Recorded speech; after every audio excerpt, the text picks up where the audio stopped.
Bueno, y como bien tú decías, ¿no? Una entrevista bastante especial. Se encuentra en nuestra ciudad la Defensora Nacional Pública, doña Verónica Encina, a quien saludamos. ¿Cómo está, defensora? Buenas tardes. Buenas tardes, Cristian.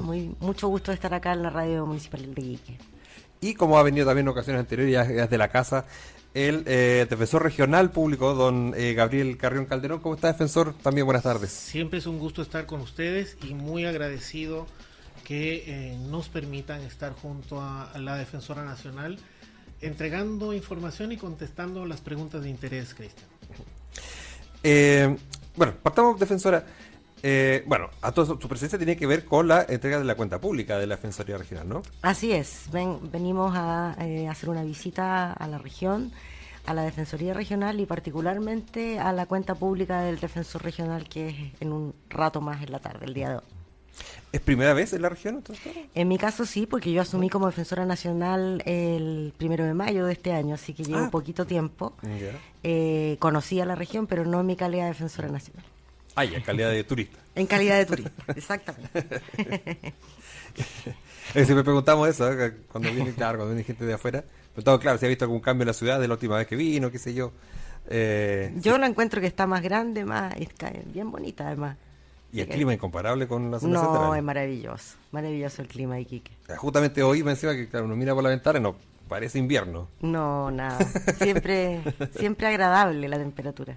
Así que un gusto estar acá. Aunque ha hecho frío también para nosotros, claro, han claro, habido días fríos, pero claro que para gente de la zona central, la zona sur, debe ser prácticamente verano. Claro.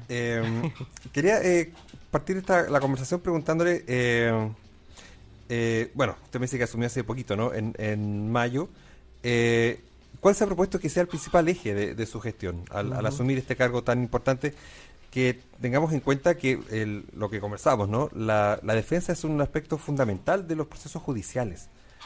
Mucha gente tiene quizás ciertos prejuicios respecto de la labor de ustedes, y quizás ese sea uno de los ejes que se ha planteado, pero quisiera saber de su parte cuál ha pensado usted, ha proyectado usted que debe ser el principal eje al dar inicio a esta gestión. Sí,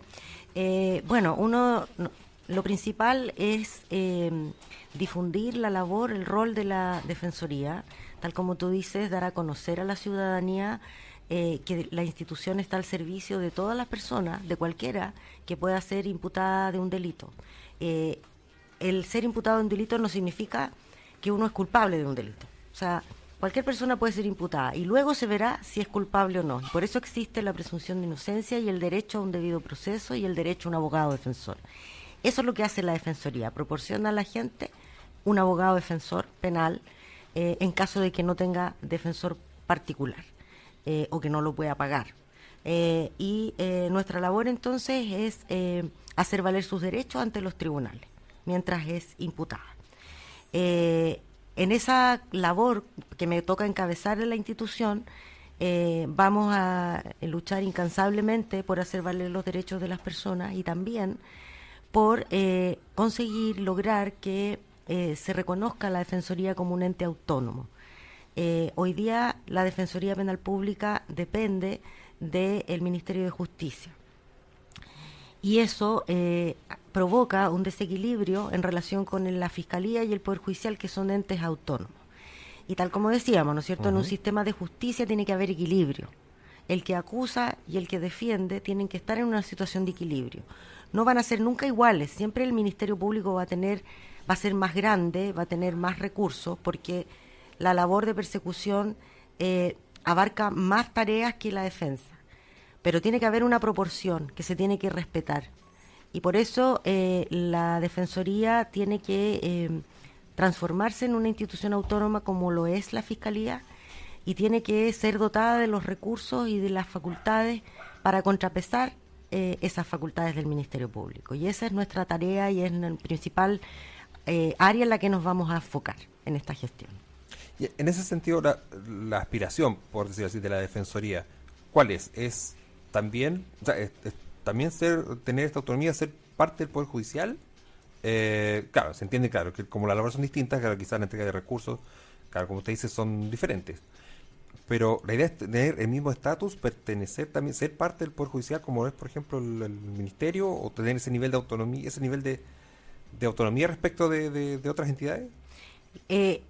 Hoy día el Poder Judicial es un poder del Estado y el Ministerio Público, la Fiscalía, es autónomo respecto de tanto del Poder Judicial como del Poder Ejecutivo. Claro.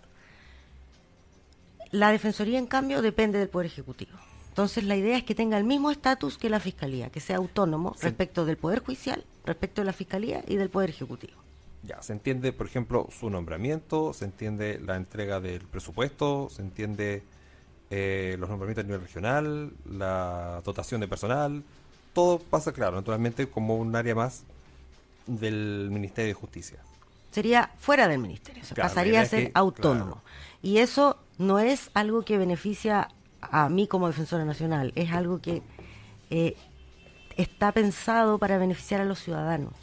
Porque, ¿qué pasa si uno como defensoría no es autónomo? Como defensoría puede ocurrir que haya interferencias, porque nosotros estamos defendiendo intereses de las personas que están imputadas. Y esos intereses no necesariamente son los intereses de la mayoría o los intereses del gobierno de turno o los intereses de la mayoría del Parlamento. Y por lo tanto es necesario resguardar que nadie, ningún otro poder, ningún otro interés se mezcle con los intereses del ciudadano. Por eso es necesario que seamos autónomos, no para favorecer al defensor nacional ni a los defensores regionales, para favorecer a las personas que reciben el servicio de prestación de defensa. Claro, porque estoy pensando, por ejemplo, defensor, en una situación en la que ya yo soy acusado por un organismo del Estado. Y por ejemplo, no sé, por ejemplo a través del Consejo de Defensa del Estado. ¿Cómo se da esa relación que el Consejo de Defensa del Estado, por un lado, me acusa a mí y es a la vez el mismo Estado el que busca defenderme a mí? Es ahí, perdón Cristian, es ahí donde toman fuerza las palabras de la defensora cuando habla acerca de la autonomía de nuestra institución. Y aquí quiero dar ejemplos bien prácticos, como siempre lo he hecho cuando estoy conversando con la radio. Lo que se quiere, lo que se busca es posicionar a la Defensoría Penal Pública autónoma como este ente cuyo interés fundamental es la persona a la que defiende, no el interés partidario, no la convulsión política, no los intereses económicos. Y ahí llega la pregunta que me acabas de hacer, Cristian. ¿Qué sucede cuando es, por ejemplo, el Consejo de Defensa del Estado quien ejercita una acción en contra de una persona que está siendo investigada? Entonces, la gente que no conoce de derecho, que no ha estudiado, no se ha leído las leyes, parte de la premisa que quien me está acusando a la vez me va a defender. Dicen aquí hay un problema. Voy mal. Claro, El concepto que la defensora quiere plasmar, y lo dijo con todas sus letras, es una autonomía no solo en lo funcional, sino una autonomía en el fondo del interés que estoy representando. Y vuelvo a los ejemplos prácticos, Cristiano.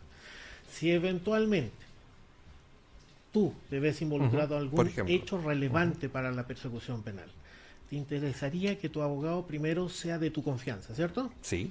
Segundo, que tu abogado guardara la reserva protegida por ley de lo que tú le has contado. Y tercero, que el dueño de una radio enemiga no hable con tu abogado para decirle en forma muy discreta: no quiero que Cristian salga al aire, porque tú tienes la confianza que esa persona no representa el interés colectivo. El defensor o defensora representa tu interés, y tú le puedes pedir a ese abogado y contarle los hechos y decirle: ya, abogado, explíqueme cuáles son las salidas jurídicas. Ese es uno de las pretensiones de esa autonomía que la Defensora Nacional te acaba de mencionar. Es decir, que la certeza, la tranquilidad del destinatario del servicio no solo se refleje en la forma, sino además en el fondo. Yo soy tu defensor. Como al día de hoy sucede con el Ministerio Público, el fiscal lleva adelante la persecución penal. El fiscal tiene el monopolio de las policías para efectos de investigar. ¿No te gustaría a ti tener una defensoría o un defensor público que también cuente con recursos para investigar tu versión de los hechos? Que logre ir al sitio del suceso, que agarre las cámaras, que tenga recursos para hacer aquello. ¿No te gustaría eso? Frente al Estado que te está... Entonces, lo que la defensora nos quiere decir hoy día es: saquen el concepto general de Defensoría Penal Pública como aquella que está vinculada al circuito criminal, que lo está, porque una persona debe tener un defensor, pero piensen en el grueso de los ciudadanos y ciudadanas de este país. ¿Qué quieres tú cuando vas donde la Defensoría? Que sea de confianza, que te atienda con niveles técnicos especiales y supremos, y que finalmente agote medios y recursos para materializar tu teoría de defensa, que es tuya, jurídicamente ante el tribunal. Eso es una defensoría autónoma, Cristian. Y hoy este proceso, ¿en qué está? Porque imagino que esto debe llevar una discusión en el Parlamento. Así es. ¿Hay algún avance en ese sentido? Nosotros estamos trabajando como institución en una propuesta que se la estamos por entregar pronto al ministro de Justicia, y el ministro a través de y la subsecretaría van a presentar el proyecto de ley a la discusión en el Congreso. La idea es que se haga una discusión en torno a la autonomía constitucional y también una ley de modernización que adecue también el funcionamiento de la Defensoría a los tiempos actuales, porque la reforma procesal penal va a cumplir 25 años el próximo año. Y la Defensoría no ha tenido ninguna actualización, a diferencia del Ministerio Público, que ya va en el tercer fortalecimiento. Entonces, ahí tú ves nuevamente otro desequilibrio, ¿no? Claro. Claro, es llamativo. Bueno, también hizo referencia el defensor, ¿no? Esta idea de que, claro, la Defensoría se vincula al círculo criminal, a la idea de que solamente se dedica lo estoy diciendo muy, por decirlo así popularmente, se dedica con nuestros impuestos a defender delincuentes. Entonces, claro, la relevancia de la defensa es mucho mayor que eso. Por lo tanto, y como decíamos, todos podemos de alguna manera ser parte en algún momento de un proceso judicial y requerir la defensa. Porque, claro, quizás no contamos con los recursos para un abogado particular, con el nivel de influencia que puede tener algún abogado, o de la trayectoria de algún abogado de relevancia en determinada plaza. Claro, y hay que recurrir a eso.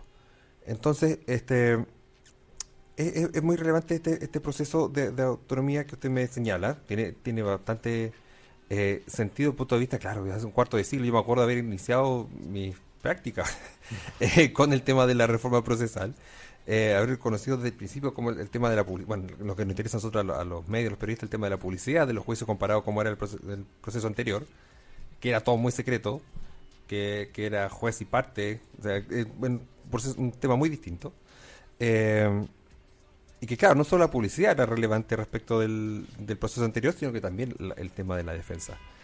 Y llama la atención, claro, que en casi un cuarto de siglo no haya habido ninguna modificación, no sé, un análisis del rol de la Defensoría, y que se diga, claro, se requiere de este cambio, de esta transformación. Es como llamativo. Claro, es que tiene que ver con un poco lo que tú decías, de que hay una percepción de que el sistema de justicia siempre requiere fortalecer la persecución. Pero si se fortalece la persecución y no se mira la defensa, lo que se produce a la larga es la posibilidad de injusticia. Y la posibilidad de injusticia es inadmisible en un Estado de Derecho. Nosotros durante 2024 tuvimos más de 1.800 personas que estuvieron en prisión preventiva y que fueron absueltas, o que no recibieron una condena y estuvieron presas. Y más de 600, más de 6 meses. Y ese es el riesgo de los errores cuando no hay una buena defensa. Entonces, está bien, el sistema tiene que ser eficiente en la persecución del crimen, por supuesto que sí, y tiene que proteger a las víctimas. Y eso es lo que se ha enfocado durante estos 25 años en el debate, ¿no? Pero no puede dejar de lado lo otro, porque las injusticias que se pueden producir afectan derechos fundamentales de las personas. Y eso es algo que también es muy importante en una democracia. En determinados procesos, por ejemplo, vivimos, ya estaba a punto, este año hay elecciones presidenciales, pero recuerdo quizás en la campaña anterior, en la que salió elegido el presidente Boric, y quizás en otras, también parlamentarias incluso, más de un candidato ha planteado este concepto, ¿no?, de la defensoría de las víctimas. Uh-huh. ¿qué diferencia eventualmente habría respecto de la defensoría que hoy entregan ustedes? ¿Sería más autónoma? ¿Sería más focalizada? Me llama la atención porque existe. Si existe la defensoría como un servicio, digamos, hacia las personas que se ven involucradas en un proceso judicial, ¿por qué habría que crear una defensoría de las víctimas? Quizás es distinto un acompañamiento, es distinto, pero ¿qué habría de diferente? ¿O qué similitudes puede ser que ustedes planteen como defensoría en este proceso de autonomía, de transformación? Cuando se estuvo debatiendo hace poco la ley de defensoría de las víctimas, la Defensoría Penal Pública fue invitada al Congreso y dio su opinión. Como institución nosotros hemos apoyado la creación de una Defensoría de las Víctimas. Si bien hoy día no es que estén en el desamparo, porque hoy día la Fiscalía tiene el deber de proteger a la víctima, no la representa como tal en el proceso penal, porque el fiscal va por los intereses de la Fiscalía. Debe proteger a la víctima, pero no necesariamente representar sus derechos. Y sí, nos parece que es razonable que se espere, ¿no?, que exista una institución que defienda a las víctimas particularmente. Sería una institución distinta a la Defensoría Penal Pública, sí, y se planteó como autónoma, curiosamente. Entonces ahí nosotros hicimos presente que estábamos completamente de acuerdo. Si había una defensoría de víctimas autónoma, tenía que haber una defensoría autónoma de los imputados, con mayor razón, digamos. Y bueno, la discusión está allí, no ha terminado, no ha salido ese proyecto de ley. Pero ahí te da un ejemplo, ¿no?, de que a la misma, o sea, nosotros los abogados decimos a misma razón, misma disposición. Si se pensó en una defensoría de víctimas que debía ser autónoma, con mayor razón debe serlo la defensoría de los imputados, porque la defensoría de los imputados en la gran mayoría de las ocasiones va a ir en un interés distinto al de la mayoría o al que aparece como predominante. Que llama la atención que se genera un nuevo desequilibrio. Exactamente. ¿No? Desde como ustedes lo plantean, defensor. Claro, porque se entiende la necesidad, claro. Usted me señala el Ministerio Público, quizás no se enfoca en la victimización, digamos, ¿no?, de la persona, pero sí, claro, eventualmente en la persecución y en este caso obtener una condena por un eventual delito. Pero la restitución a la víctima, de daños, quizás, claro, eso no es parte de lo que hoy ve el Ministerio Público. No, pero ¿por qué esa entidad que tiene valor, por qué sería autónoma y no ustedes? Ahí hay un tema, Cristian. Primero, recoger lo que acaba de decir la Defensora Nacional, que es el concepto de interés. El interés de una víctima es muy distinto al interés de una persona a quien el Estado le está imputando la comisión de un delito. Generalmente lo que la víctima busca como un interés jurídico es resarcir el eventual perjuicio, inclusive si estuviésemos hablando de bienes que no tienen forma de recuperarse, como la vida, como la salud física. En cambio, el interés del imputado, que esa es la bandera de la Defensoría Penal Pública, es que la ley se aplique y que exista alguien que levante la voz desde el contexto especializado para que esa ley que debe aplicarse se aplique correctamente. En definitiva, sí, como lo hemos dicho siempre acá en la radio, son peticiones que las resuelve el tribunal. Y aquí quiero insistir en algo, Cristian, y tú me vas a permitir ser bien majadero. El sistema, como lo dijo la defensora, no funciona si no hay un defensor o una defensora, por una razón bien simple. No estamos en una situación de una sociedad autoritaria gobernada desde el poder, ya sea físico o intelectual o lo que sea. Estamos en una sociedad democrática en la que el valor del debido proceso supone que el juez administra justicia entendiendo que los derechos de todos aquellos vinculados al conflicto han sido representados y los ha escuchado. Si no hubiese un defensor o defensora, la decisión de ese juez sería ilegítima, porque sería vertical, solo escuchó a una parte. Y si no hubiese una defensoría autónoma, que es lo que la defensora y la institución está buscando, nos enfrentamos a algo más complejo todavía, que entre los abogados, y alguna vez me has debido escuchar hablar acerca de lo que se conoce como la igualdad de armas. Tú quisieras que tu abogado tenga las mismas armas jurídicas, Claro. para defenderte que aquellas que tiene el fiscal para imputarte un delito? Claro que sí, porque tu interés es ser bien defendido. Si no hay autonomía, entramos en todos estos laberintos del tema vinculado a decisiones económicas, decisiones de cobertura y finalmente decisiones que afectan a personas, que es lo que está sucediendo en nuestra querida Tarapacá, que eventualmente nunca se han visto enfrentadas a la persecución penal. Y como tú bien lo dices, luego de un control policial, la presentación de la persona al tribunal, dime quién tiene el ánimo de quedarse en un calabozo y esperar que le avisen que lo van a llevar al tribunal sin antes, replicando lo que ve en la tele, ¿no? Claro. Quiero mi abogado. Y ese abogado somos nosotros. Y ese abogado y esa persona que está en el cuartel policial puede ser la persona vinculada al circuito criminal habitualmente. Puede ser tú, puedo ser yo. No le voy a meter a mi defensor en el baile, pero podemos ser cualquiera. Porque la sociedad está altamente regulada por normas que muchas veces no se conocen.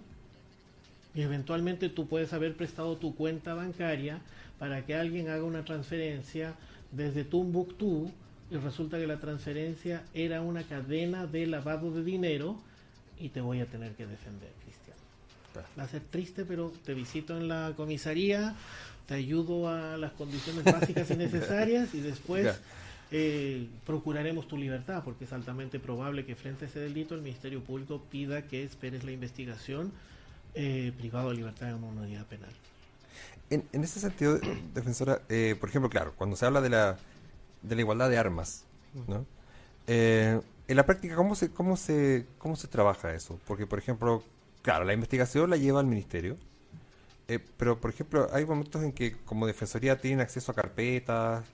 ¿Cómo se trabaja en el mismo procedimiento con la fiscalía respecto de estos temas? Porque si es una de las partes la que lleva toda la investigación, que en este caso la defensoría, ¿cómo actúa respecto de los eventuales cuestionamientos que pueda haber, por ejemplo, los procedimientos investigativos? ¿Cómo funciona eso en la práctica? Bueno, hay muchas reglas que son justamente el proceso. Nosotros tenemos un código procesal penal que establece todas las reglas de cómo llevar a cabo el procedimiento investigativo, al cual el Ministerio Público debe ajustarse, y la defensa lo que hace es revisar ese proceso de forma permanente y alertar al tribunal de garantía cuando se vulnera alguna regla y eso afecta a los derechos del imputado. Ese es el trabajo del defensor, ¿no?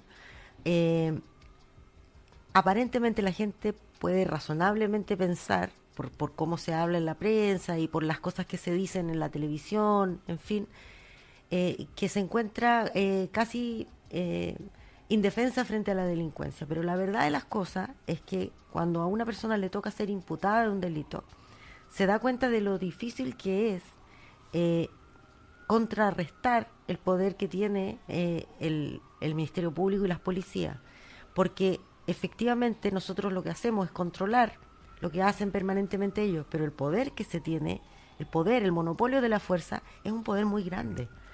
Entonces, es por eso que nosotros hablamos insistentemente del equilibrio, pese a que a lo mejor no se comprenda bien, no importa, tenemos que seguir explicándoselo a la ciudadanía, porque cuando les toca ser imputados, ahí la gente se da cuenta de que hay un tremendo desequilibrio efectivamente en perjuicio de la defensa.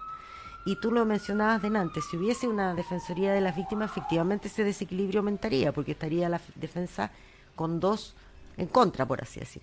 Pero bueno, a pesar de eso, nosotros... Eso me refería con claro. Sí, en ese sentido tiene... Exacto. Claro, la existencia de un organismo de ese tipo, que, claro, naturalmente, la sensación, claro, para la comunidad en general, claro, nadie cree o quizás no se ven involucrados como acusados de un proceso judicial, pero sí se ven más, creen ser más susceptibles de ser víctimas de un delito, por lo tanto ser parte de un proceso.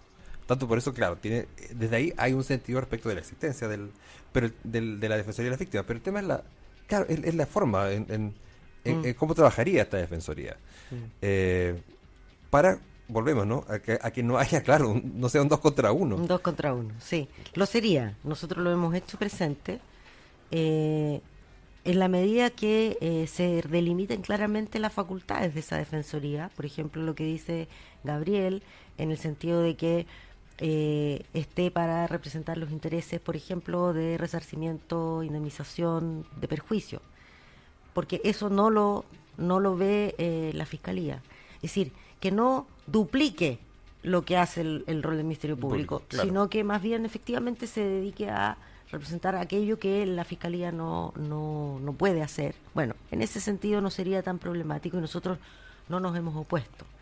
Pero sí, siempre haciendo presente la necesidad de fortalecer y reforzar que, así como podría haber una Defensoría de las Víctimas autónoma, tiene que ser también la Defensoría Penal Pública autónoma y con las mismas proporción de fuerza que tiene el Ministerio Público y la víctima en este caso.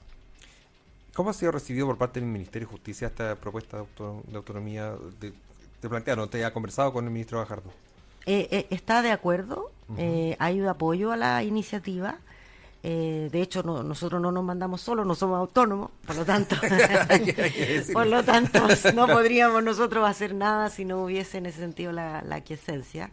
Así que el Ministerio está de acuerdo y por tanto nosotros vamos a aprovechar esa oportunidad para incorporar esta discusión, porque la verdad que si bien me corresponde a mí impulsar este debate en esta ocasión, no es primera vez que la Defensoría plantea esta iniciativa. De hecho, ha sido una aspiración desde los inicios de la reforma, todos los defensores nacionales lo han hecho presente, y ya ha habido 2 discusiones muy concretas en los debates constituyentes, en las 2,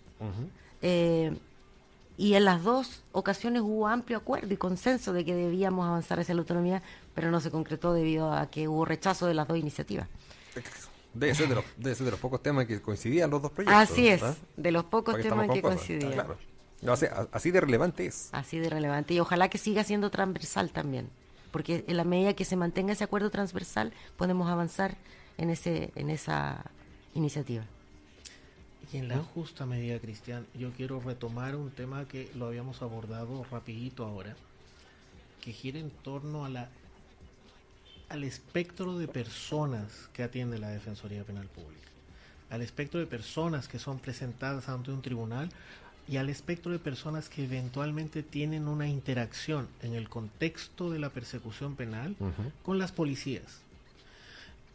Claramente la visión que tú tienes, que es una visión formada, educada, has escuchado, has leído, eres profesional, dista mucho de aquellas personas que no cuentan con esos conocimientos y que en Tarapacá son parte de nuestra historia. Recojo aquí el tema de los pueblos originarios, el pueblo aymara, el pueblo quechua, y en segundo lugar el tema de la migración. La movilidad humana fue y va a seguir siendo una identidad propia de Tarapacá.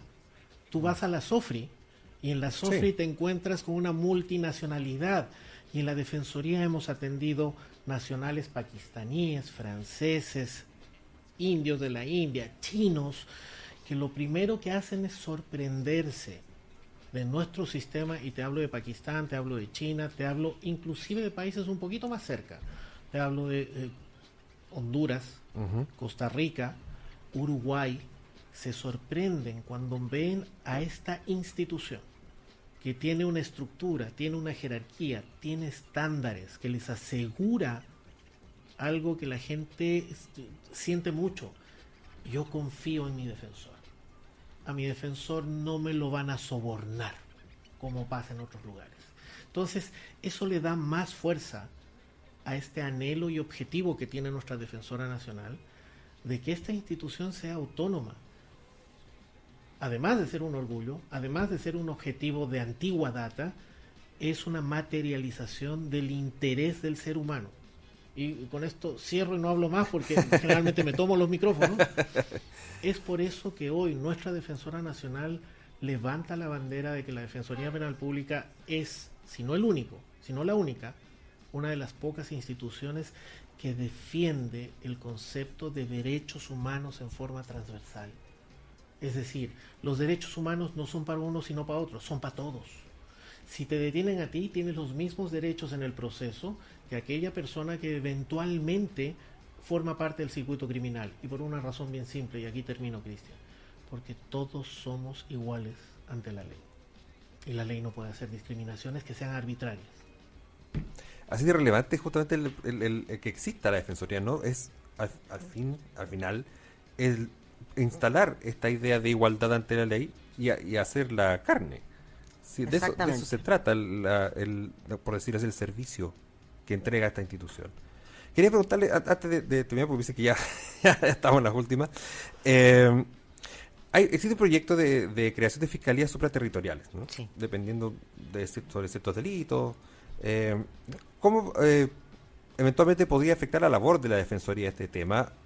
¿O cómo debiese, o cómo modificaría el rol de la Defensoría la existencia, la creación de estas fiscalías supraterritoriales?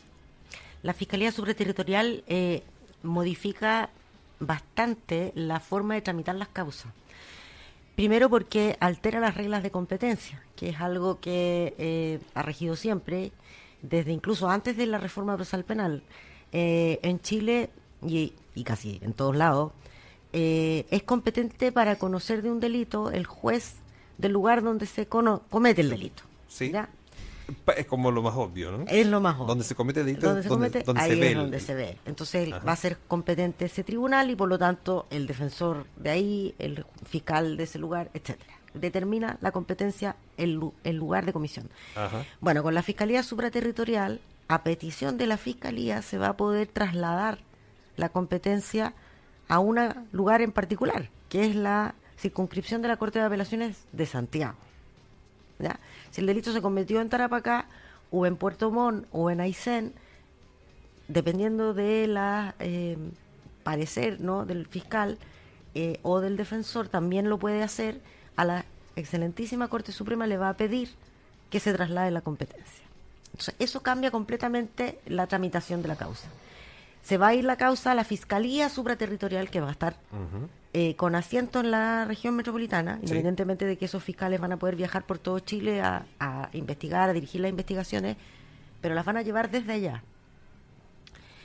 Y eso implica, además, una multiplicidad de recursos para la Fiscalía, que va a crear esta Fiscalía Supraterritorial, se va a contratar muchísima gente, no solamente fiscales, sino que asistentes y personal administrativo y peritos de todas las materias, informáticos, científicos, técnicos, etcétera.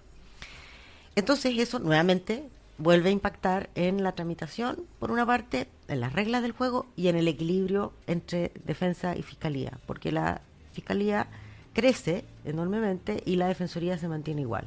Entonces, ¿cuál es nuestro planteamiento? Nuestro planteamiento es que debiera generarse también una defensoría supraterritorial que haga el espejo, ¿no?, respecto de las materias que va a ver la Fiscalía Supraterritorial, que no están delimitadas a un tipo de delito, es más bien a lo que la Fiscalía estime que resulta conveniente tramitar a través de la Fiscalía Supraterritorial. Entonces es una cuestión muy amplia, ¿no?, que solo el debate en la Corte Suprema va a ir delimitando, pero la verdad es que no está en la ley establecido cuáles son los delitos, cuáles son las... No, está entregado un poco a lo que ellos estimen.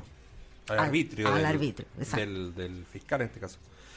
Claro, llama la atención porque podría eventualmente concentrarse el trabajo, claro, en una zona determinada del país, en este caso ya la región metropolitana, y son los mismos defensores que van a tener que ver los casos de las fiscalías, no sé, la Centro Norte, lo que vemos hoy todos los días, más la región metropolitana, que son 4, creo. Así es. Y van a ser los mismos defensores que tendrían que ver los delitos supraterritoriales. Exacto. Claro, bien complejo. Muy complejo, muy complejo. Y más todavía si la causa empezó, por ejemplo, acá. Empezó en Tarapacá. Ese imputado tiene un defensor, que es su defensor. Se le va a tener que cambiar, porque se va a ir la causa para Santiago y ahí le va a tocar otro defensor que no conoce. No sabemos dónde va a estar preso, a lo mejor va a seguir preso acá. En fin, es muy complejo, muy complejo. Entonces a nosotros nos genera muchos desafíos que estamos también planteando para que se tomen en consideración a la hora de implementar la Fiscalía Supraterritorial. Bueno, interesante momento quizás en el que está la Sí. institución, ¿no? Quería cerrar con esa idea porque, claro, a casi 25 años del inicio de la reforma procesal penal, y sin, como dice, haber tenido cambios sustanciales, hoy las necesidades están llamando a que la Defensoría Nacional, en este caso, tenga, y en todo el territorio, tenga el refuerzo que requiere para este equilibrio a nivel en el momento de llevar adelante los procesos. Claro, si hay cambios desde el punto de vista de la persecución, de la investigación, la defensa también debiesen tener, estar a la par en esas transformaciones, en esos cambios. Y me imagino que, bueno, espero que esos procesos lleven adelante, que ojalá se concreten por el bien de todos, porque como decíamos, todos podemos ser parte de un proceso judicial en algún momento. Exactamente, Cristian, lo he entendido muy bien. Lo vamos a llamar para que hable con los diputados y los senadores. a ver si terminan ellos entendiendo la importancia. Don Gabriel Carrión, defensor regional. Verónica Encina, defensora nacional pública, muchas gracias por estar en Radio Municipal, que hasta esta hora. Usted tiene la cuenta pública un ratito más, ¿no? A las 15:30. Así es. En la sede de la UTA, Universidad de Tarapacá. Perfecto, sí.